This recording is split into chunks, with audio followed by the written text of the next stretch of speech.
ఓం నమో శ్రీ లక్ష్మీ వెంకటేశ్వరాయ శ్రీ మహాగణాధిపతయే నమః. కరారవిందేన పదారవిందం ముఖారవిందే వినివేశయంతం వటస్య పత్రస్య పుటే శయానం బాలం ముకుందం మనసా స్మరామి.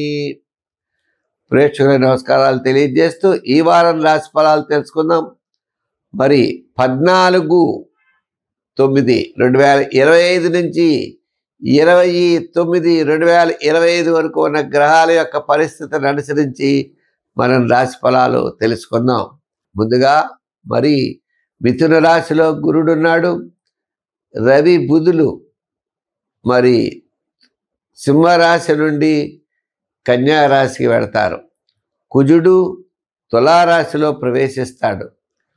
అదేవిధంగా రాహువు కుంభరాశిలోను శని మీనరాశిలోనూ సంచారం ఉంటుంది.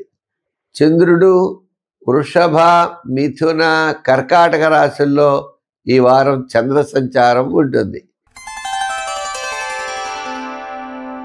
వృషభ రాశి, ఈ వృషభ రాశి వారికి చంద్రుడు జన్మ, ద్వితీయ, తృతీయ, చతుర్థ స్థానాల్లో సంచారం. అంచేత వార ప్రారంభము అంటే ఆది సోమవారములు, గురు శుక్రవారములు చాలా అనుకూలంగా ఉంటాయి. అంతేకాకుండా మరి గురుడి యొక్క బలం వలన కుటుంబ ఆర్థిక సంతానపరమైన వ్యవహారాలు చాలా ప్రోత్సాహకరంగా ఉంటాయి. ఇంకా ముఖ్యమైన విషయం చెప్పాలి అంటే మరి కుజుడు తులారాశి ప్రవేశం చేసిన తర్వాత మరి ఈ వృషభ రాశి వారికి స్థిరాస్తి సంబంధించిన వ్యవహారాలు, సోదర సంబంధమైన వర్గ సంబంధమైన వ్యవహారాల్లో చాలా అనుకూలత లభిస్తుంది. ముఖ్యమైన వ్యవహారాలు యోగిస్తాయి. బంధుమిత్రుల యొక్క సహాయ సహకారాలు ఉంటాయి. శని మంచి స్థానంలో ఉండడం, గురుడి యొక్క బలం ఉండడం, మిగిలిన గ్రహాల యొక్క బలాబలాలు కూడా చాలా అనుకూలంగా ఉండడం ద్వారా విందులు వినోదాల్లో పాల్గొనడం, ముఖ్యమైన వ్యవహారాల్లో యోగించేటువంటి అవకాశాలు ఉన్నాయి. మీ ఆలోచన విధానం ముందుకు వెడుతుంది. నూతనమైనటువంటి ప్రయత్నాలు లాభిస్తాయి. మంచి ఆలోచనతో ముందుకు వెళ్ళండి, విజయం సాధించగలుగుతారు.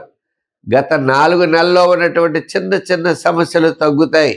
ఉద్యోగపరమైనటువంటి అభివృద్ధి, ఉద్యోగంలో చిన్న చిన్న సమస్యలు తగ్గడం, రాజకీయ పరంగా కాస్త అవకాశాలు రావడం, వృత్తుల పరంగా మనం చూస్తే కాస్త డెవలప్మెంట్స్ ఖచ్చితంగా కనపడుతున్నాయి.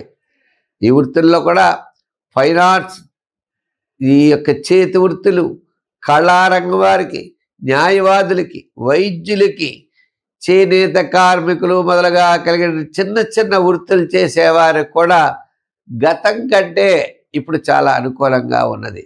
గతంలో ఉన్నటువంటి సమస్యలు తగ్గుతాయి. మీరు పిల్లలకి వివాహాది ప్రయత్నాలు చేయాలన్నా, గృహ నిర్మాణాది ప్రయత్నాలు చేయాలన్నా అటువంటి విషయాల మీద కూడా మీరు చర్చించేటువంటి అవకాశం ఉన్నది.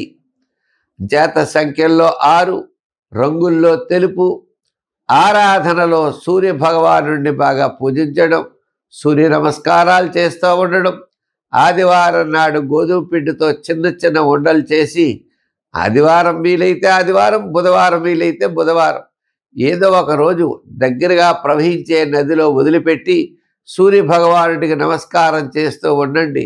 మంచి ఫలితాలు ఉంటాయి.